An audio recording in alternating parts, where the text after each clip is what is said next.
watched. It was it really was very exciting, and we are dominating.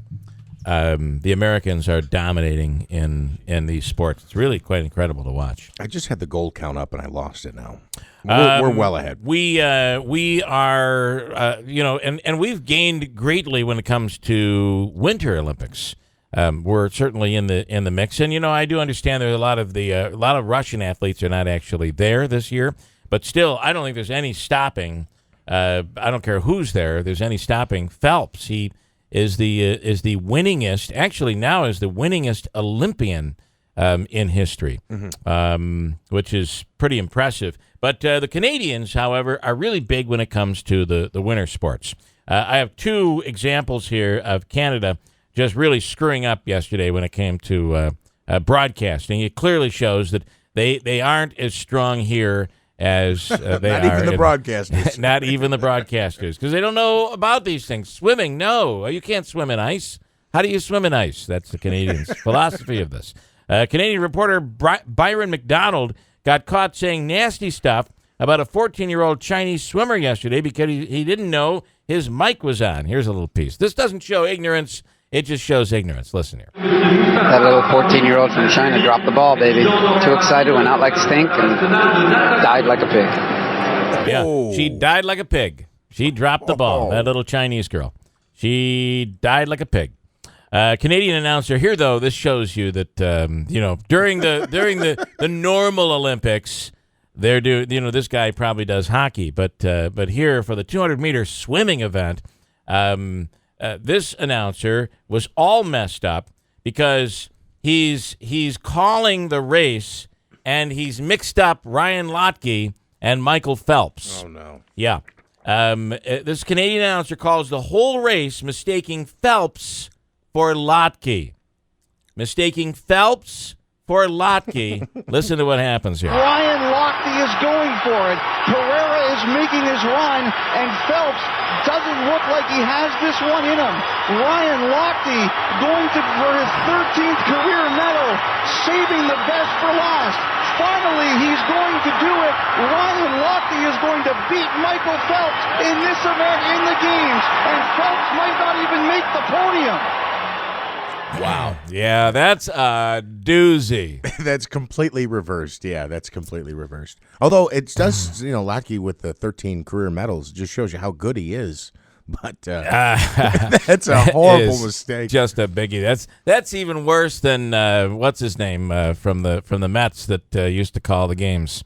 Kiner? Ralph Kiner. And going back to the warning track, and Santana makes a catch. It's short. Not sure how that actually works.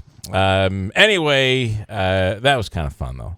A little fun moment from the Olympics. So do you know if that was on CKWS? Yeah, it was, yeah. Oh, boy. Because I'll occasionally watch.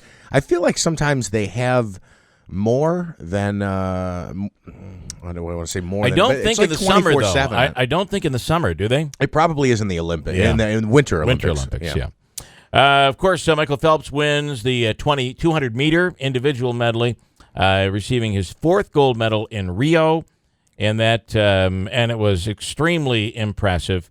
Here, Michael Phelps talks about being the first swimmer to win 4 consecutive golds. I would have loved to break the world record, but you know what?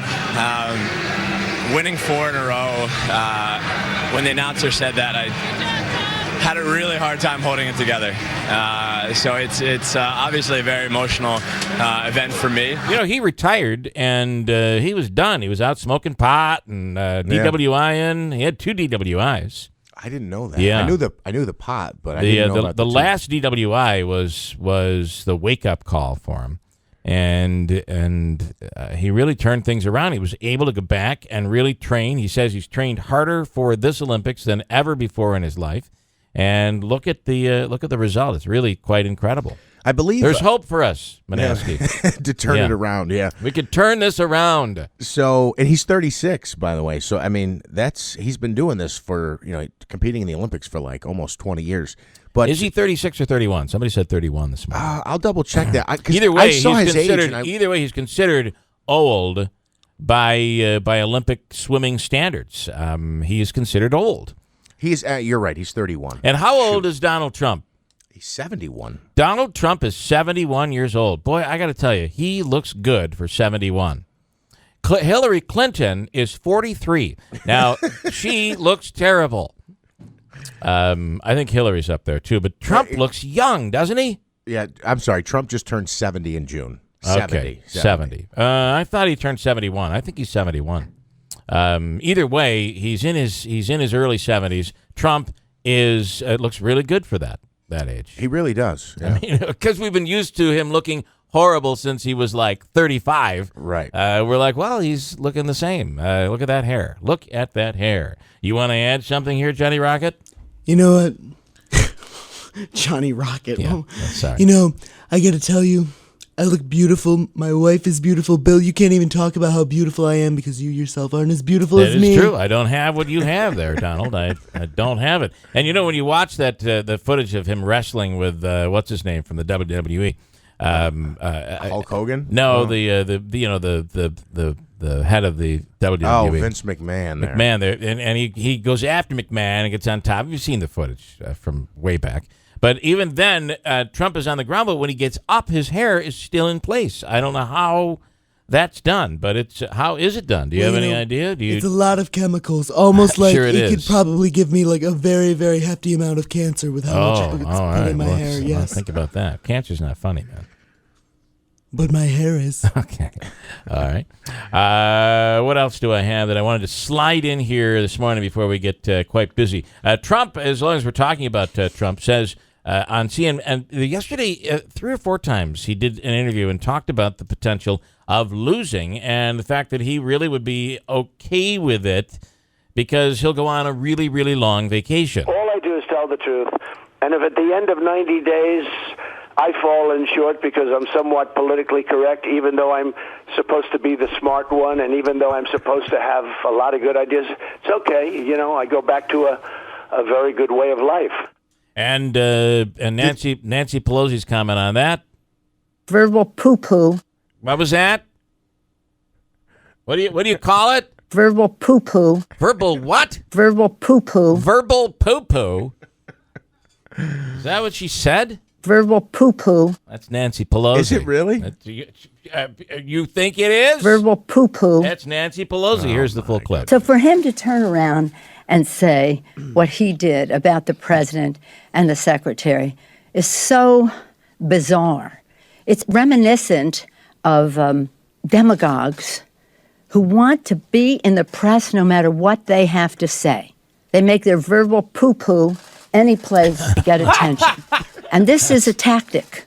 This is not an accident. This is a tactic. You realize, and here we are talking about it. She should know by this point that if she says verbal poo-poo, we're going to isolate that clip, right? Verbal poo-poo. Thank you. Anybody want to comment on that, Nancy Pelosi? Verbal poo-poo. Never mind. And there's a story out, new study out of the UK that says it describes people who collect vinyl. And I think this is very unfair and another stupid study. Sometimes I think these studies are like Donald Trump. They say things that they know are going to catch headlines. But do you want to know who collects vinyl records in the world? We're talking like a famous person? No, we're describing the person. Oh, like a demo? Yeah, the demographic, and actually even goes further. They're saying people who collect vinyl records are lonely, middle-aged introverts. Really? That's just unfair. I have many vinyl records. That's right. You're not lonely, you're not middle-aged, and you're certainly not an introvert. He's not? No. No, not me, no. Apparently, they're forgetting about the hipsters. Vinyl has become really big in that in the that 20, 23 your hipster group. I just saw yesterday, in addition to vinyl making a comeback, apparently VCRs are a hot ticket now. Oh my goodness! A hot item because you can't find them anywhere. So it's one of those things where it's a very good point. Because if you have a VCR, and I went through this just maybe a month ago, I was trying to get a videotape to be able to watch it and put it into a digital format, and I went through 3 VCRs that I had sitting around, in the basement, and the third one finally worked. But my fear is when that's gone, how do I play all this stuff? Right. And you're right. That makes it something of value, after all. Anyway, that's what's going on, some of the goofy stuff here this morning. Coming up, we're going to talk to Willie Waffle. A couple of big movies coming out, and one of them is a Disney movie, and they're saying it's the new Disney classic. What do you think? It could be a biggie. Yeah? Maybe not. Verbal poo-poo. Okay, there it is. I knew it was going to come in. Verbal poo-poo. We'll come right back with Willie Waffle in a sec on WIBX.